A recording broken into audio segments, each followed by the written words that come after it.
चलो आज हम लोग को फिजिक्स पढ़ना है, ठीक है ना। बहुत ही इम्पोर्टेंट टॉपिक है। फिजिक्स में क्या करना है, ये तुम्हारा ग्रुप डी में भी काम आएगा, आर्मी में भी काम आएगा, हर जगह काम आएगा। साइंस वाला टॉपिक है, काम आएगा। फिजिक्स में हम लोग को सबसे पहला चैप्टर क्या पढ़ना है, मात्रक, ठीक है ना। फिजिक्स की परिभाषा सबको पता है ना, फिजिक्स किसे कहते हैं ना। तो देखो फिजिक्स में पहला चैप्टर पढ़ना क्या, मात्रक, ठीक है ना। मात्रक पढ़ने के लिए सबसे चैप्टर का नाम है मात्रक। तो सबसे पहले मात्रक क्या होता है इसका डेफिनेशन जानना चाहिए, ठीक है ना। मात्रक का डेफिनेशन जानने से पहले फिजिक्स में एक चीज़ जानना पड़ेगा तुमको, भौतिक राशि।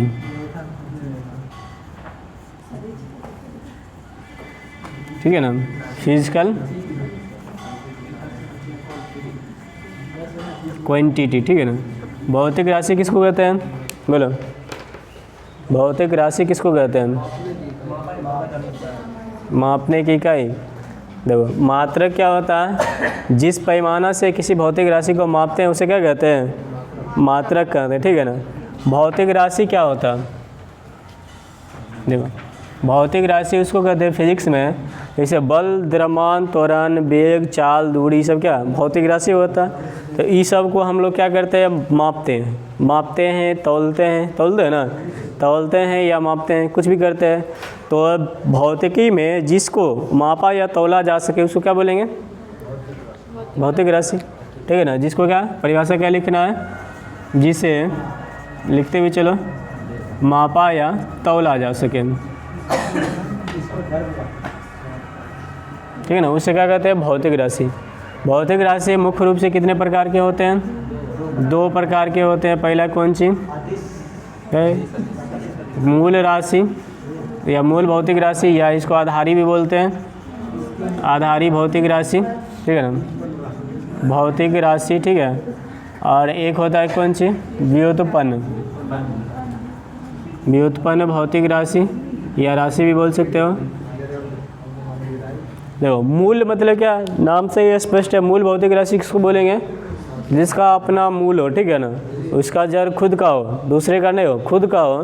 तो मूल भौतिक राशि उस भौतिक राशि को कहते हैं जो किसी अन्य भौतिक राशि पर निर्भर नहीं करता, ठीक है ना, जो किसी भी फिजिकल क्वांटिटी पर डिपेंड नहीं करेगा, उसको क्या कहेंगे, मूल भौतिक राशि ना। तो इस शॉर्ट में लिखते हैं, जो किसी अन्य भौतिक राशि पर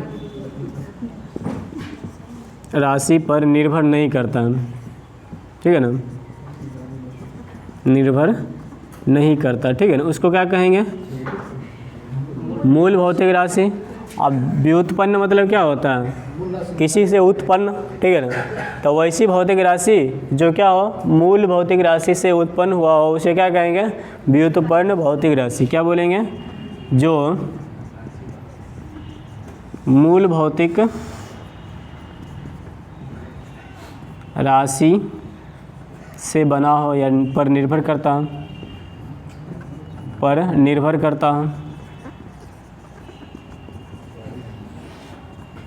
ठीक है ना। अब देखो इसका एग्जांपल, सबसे पहले इसका एग्जांपल और इसके बाद इसका एग्जांपल देखते हैं। जैसे देखो बल, देखें बल या वेग लिख लो, वेग, ठीक है ना, वेग हो, चाल हो। वेग का कुछ फॉर्मूला बनता है कि नहीं बनता है, वेग का कुछ फॉर्मूला बनता है ना। क्या होता है, वेग बराबर विस्थापन बटा समय, ठीक है ना, होता है ना। देखो वेग विस्थापन को दूरी भी लोग बोलता है, दिशा युक्त दूरी है विस्थापन। ये दो राशि पर डिपेंड किया, किस पे, एक तो डिस्प्लेसमेंट और दूसरा क्या, टाइम ना। एक तो विस्थापन, दूसरा क्या, समय। तो वेग मेरा 2 भौतिक राशि पर निर्भर करता है, एक विस्थापन और एक क्या, समय पर, ठीक है ना। अब देखो बल देखते हैं, बल बराबर क्या होता है, द्रव्यमान गुना त्वरण, हाँ ये ना, ये भी 2 पर डिपेंड करता है। त्वरण को भी तोड़ोगे, त्वरण भी टूटेगा फिर से। इस तरह से हम बात करते हैं, वेग 2 भौतिक राशि के मिलने से बनता है, बल भी 2 भौतिक राशि के मिलने से बनता है, त्वरण भी 2 भौतिक राशि के मिलने से बनता है ना। तो इस तरह से ये सब तुम्हारा क्या आएगा, व्युत्पन्न भौतिक राशि की कैटेगरी में आएगा। अब देखो दूसरा इधर देखते हैं, इधर इसका संख्या फिक्स है जो तुमको याद रखना है, ठीक है ना। इसकी कुल संख्या कितना है, इसकी कुल संख्या कितना है, 7 है। तो पहला कौन सी, लंबाई,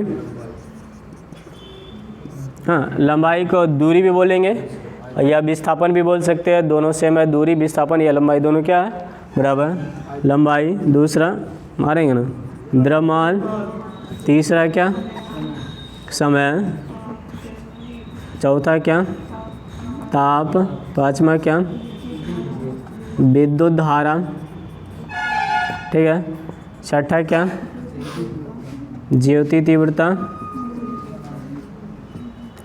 ठीक है ना, और सातवां कौन सी पदार्थ का परिमाण, ठीक है ना। ये तुम्हारा क्या है कुल मिला के 7 भौतिक राशि हैं जो कि इसको बोलेंगे मूल राशि या मूल भौतिक राशि या आधारी भौतिक राशि। इसकी संख्या तुमको याद रखना है और ये पूरा कितना है 7 है। अगर पूछे क्वेश्चन में कितने कुल मिला के कितने आधारी राशि हैं तो कितना है 7 है। कौन कौन, तो लंबाई द्रव्यमान, देखो लंबाई का कोई फॉर्मूला होता है नहीं होता, द्रव्यमान का कोई फॉर्मूला होता है नहीं होता, इस सब का कोई फॉर्मूला नहीं होता है। ये क्या स्वतंत्र है ना, इसलिए इसको स्वतंत्र भौतिक राशि भी हम बोल सकते हैं। और देखो वैज्ञानिकों ने जब देखा है कि ये 7 से काम नहीं चल रहा है, बहुत सारा ऐसा टर्म आने लगा जो ये 7 काम नहीं दे रहा है, तो इसलिए क्या किया 2 और राशि को इंट्रोड्यूस किया, ठीक है ना। 2 और राशि क्या बना, तो उसको हम लोग बोलेंगे सहायक राशि। क्या बोलेंगे सहायक राशि, मतलब क्या ये आधारी राशि जो काम कर रही थी वो कुछ काम इससे नहीं हो पाया ना, नहीं हो पाया तो इसको सहायता करने के लिए एक नई राशि आया जिसको हम लोग बोलेंगे क्या सहायक राशि। और इसकी संख्या कितना है, इसकी संख्या क्या है, संख्या कितना बोलो 2 है। पहला कौन, पहला समतल कोण और दूसरा क्या ठोस कोण। पहला समतल कोण और दूसरा क्या ठोस कोण। बात समझ में आई इतना तक? क्या शुरू से फिर से रिकॉल करते हैं। तो सबसे पहले हमको चैप्टर, मेरा चैप्टर क्या है मात्रक है, ठीक है ना। मात्रक को पढ़ने के लिए सबसे पहले हम राशि समझते हैं। भौतिक राशि होता है क्या, जिसको हम माप या तौल सकें उसको क्या बोलेंगे भौतिक राशि। भौतिक राशि कितने प्रकार का, मुख्य रूप से 2 प्रकार का, लास्ट में एक आता है 3 प्रकार का बोल सकते हैं, ठीक है ना। 2 प्रकार का, पहला जो किसी पे डिपेंड नहीं करे ना, जो स्वतंत्र हो उसको स्वतंत्र भौतिक राशि बोलेंगे या आधारी भौतिक राशि बोलेंगे या मूल भौतिक राशि बोलेंगे, ठीक है ना। और दूसरा जो इससे बने, इससे जो उत्पन्न होगा उसको क्या बोलेंगे व्युत्पन्न भौतिक राशि बोलेंगे। तो मूल भौतिक राशि किसको बोलेंगे, जो स्वतंत्र हो, जो किसी पे डिपेंड नहीं करे। इसकी संख्या कितना है 7 है। 7 में कौन कौन सा है, लंबाई, द्रव्यमान, समय, ताप, विद्युत धारा, हाँ उसके बाद कौन पदार्थ की परिमाण, ये सब ये तुम्हारा क्या 7 भौतिक राशि हैं। दूसरी बात देखो व्युत्पन्न भौतिक राशि कौन कौन हो सकता है, जो ये दोनों मिल के बने। अब मान लो लंबाई और समय को भाग देंगे, लंबाई को दूरी भी बोल सकते हैं, विस्थापन भी बोल सकते हैं, ठीक है। लंबाई और समय को भाग देंगे तो क्या बनेगा, चाल बन जाएगा, बनेगा ना। दूरी बटे क्या समय, चाल बनेगा। तो चाल मेरा क्या होगा व्युत्पन्न राशि हो जाएगा, लेकिन लंबाई और द्रव्यमान क्या हो गया मूल राशि हो गया। उसके बाद बल बना रहे हैं तो क्या होता है, द्रव्यमान को गुना करते हैं त्वरण के साथ, या त्वरण को ऐसी इस तरह से बोल सकते हैं वेग में परिवर्तन की दर ना। तो के 3 को चीज़ मिला क्या, वेग और वेग को भी ऐसे भी लिख सकते हैं विस्थापन बटे समय। उसमें क्या विस्थापन, समय, द्रव्यमान सब मिल के क्या बनाया बल बनाया। तो इस तरह से बल को क्या बोलेंगे। और भी इसका बहुत सारा एग्जाम्पल है, इसका हज़ारों एग्जाम्पल हो सकता है। ये फिक्स एग्जाम्पल है और ये इसका फिक्स एग्जाम्पल है। सहायक राशि किसको बोलते हैं, वैसी राशि जो क्या करे किसी की सहायता करे। तो किसकी सहायता करेगा, तो जो मूल है ना, जो जड़ है उसी को ना सहायता करेगा। तो जड़ कौन सा है, तो मूल राशि। तो ये 7 की सहायता करने के लिए 2 अलग से बनाया गया है, हाँ ज़रूरत के हिसाब से। तो इसको हम लोग बोलेंगे सहायक राशि। इतना बात समझ में आया, इसको मिटाएं, आगे बढ़ते हैं।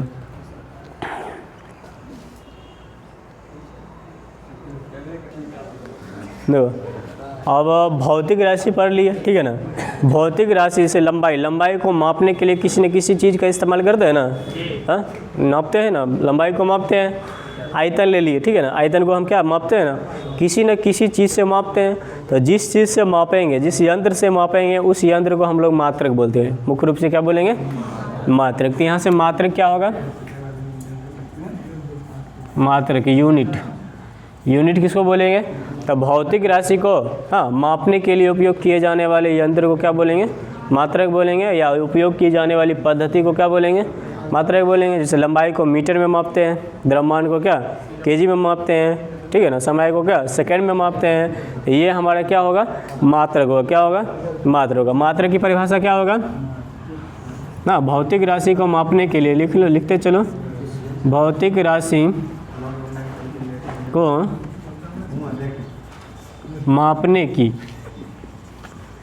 पद्धति को क्या कहेंगे, को मात्रक कहते हैं। बात है समझ में।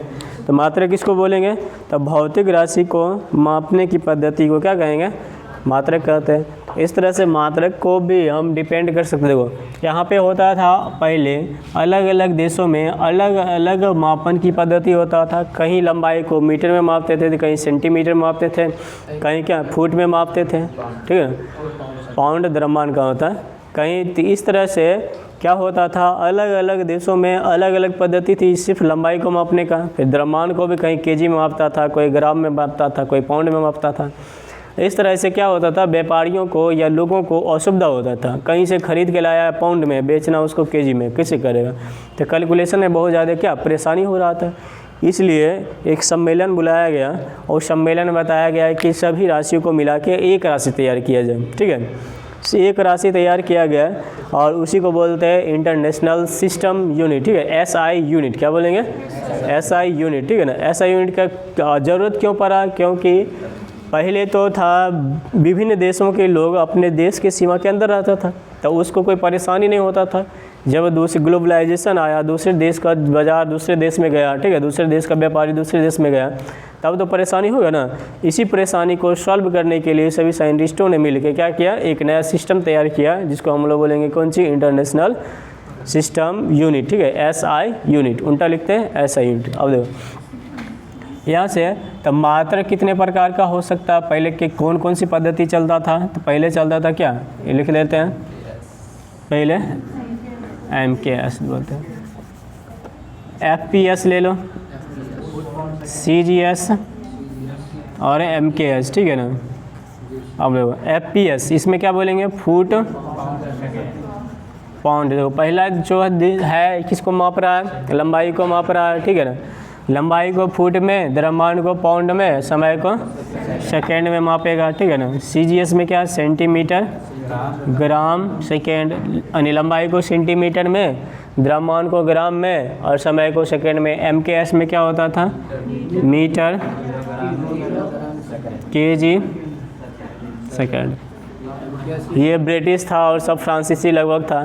तो देखा गया यहाँ पे जो विभिन्न देश में कौन सा पद्धति सबसे अधिक चलता है, ठीक है। अब मान लो बहुत सारे देश में FPS चलता अगर होता तो साइंटिस्ट सब मिलकर क्या बोलता है, इसमें बोलता है कि इसको FPS को इंटरनेशनल यूनिट मान लिया जाए, अंतर्राष्ट्रीय यूनिट मान लिया जाए, ठीक है ना। अगर मान लो CGS चलता है तो सब मिल के बोल जाए क्या, कि इस लिख के CGS को मान लिया जाए इंटरनेशनल यूनिट। लेकिन देखा गया कि इसमें सबसे ज़्यादा क्या चल रहा था, विभिन्न देशों में MKS की वर्चस्व सबसे ज़्यादा था, ये ज़्यादा चल रहा था। कहे कि ज़्यादा जनता के पक्ष में जो भी डिसीजन लेना होगा किसके पक्ष में लेंगे, ज़्यादा जनता के पक्ष में लेंगे। इस तरह से MKS को ही बना दिया गया लास्ट में इंटरनेशनल सिस्टम, ठीक है ना। SI सिस्टम बोल सकते हैं, SI यूनिट बोलते हैं। SI यूनिट क्या है, SI यूनिट में क्या, SI यूनिट में हम कहते हैं लंबाई को मीटर में मापेंगे, द्रव्यमान को केजी में या किलोग्राम में मापेंगे और समय को सेकेंड में मापेंगे। बात है समझ में। अच्छा एक क्वेश्चन बोलो, सभी पद्धति में कौन सा ऐसा इकाई है जिसका मात्रक या यूनिट बराबर होता है, सेकेंड का। सेकेंड मात्रक है, उसका भौतिक राशि बोलो, भौतिक समय को सभी पद्धति में क्या सेकेंड में ही मापा गया था, ठीक है। अब ये बात समझ में आ गया, ठीक है ना। अब देखो यहाँ से क्या देख सकते हैं हम लोग, तो जो हम लोग पीछे पढ़े भौतिक राशि पढ़े ना, ये इसका यूज़ कहाँ करेंगे, भौतिक राशि को मापने के लिए, ठीक है ना। तो अभी हम लोग भौतिक राशि पढ़ लिए, तो उसको मापने के लिए क्या कैसे मापेंगे उसको भी देखना पड़ेगा। तो देखो मूल राशि पढ़ें, मुख्य रूप से मूल राशि या मूल भौतिक राशि या आधारी भौतिक राशि या स्वतंत्र भौतिक राशि कौन कौन था बोलो। इसका लिख लेते हैं SI यूनिट क्या होगा। तो पहले क्या था, लंबाई को किस में मापते हैं, देखो मीटर में। दूसरा द्रव्यमान को किस में, केजी में, तीसरा समय को किस में, सेकेंड में, ताप को किस में, केल्विन, के लिख देते हैं, और पाँचवा विद्युत धारा को किस में, विद्युत धारा को किस में, एम्पियर, ए या आई भी लोग लिखता है, या ए एम पी भी लिख लेता है, कोई दिक्कत नहीं, कहीं कुछ भी लिख सकते हो। और उसके बाद ज्योति तीव्रता, ज्योति किस में मापेंगे इसको, कैंडेला में मापेंगे, CD इसको बोलते हैं। उसके बाद आगे आ जाओ, सातवां पदार्थ की मात्रा, पदार्थ की मात्रा को किस में मापेंगे, मोल में मापेंगे, ठीक है ना, MOL मोल लिखते हैं। और उसके बाद ये 7 हो गया। सहायक राशि भी देख लो, क्या है कि ये भी तो एक मुख्य रूप से मूल राशि है ना। सहायक राशि कौन कौन होता है बोलो। पहला समतल कोण, समतल कोण को किस में मापते हैं, और दूसरा ठोस कोण, ठोस कोण, समतल कोण, इसको मापेंगे रेडियन में, और इसको क्या ST रेडियन में, ऐसा लिखते हैं, ठीक है ना। एक रेडियन और एक ST रेडियन, इतना याद रहेगा। देखो रहने दो, आज इतना ही, कल बताएंगे व्युत्पन्न राशि, ठीक है ना। व्युत्पन्न राशि का ऐसा यूनिट क्या होगा जो कि एग्जाम में कई बार पूछा जाता ना, चाल का ऐसा यूनिट क्या होगा, तो वो सब कल बताएंगे। रहने दो, आज सेट लगा लो।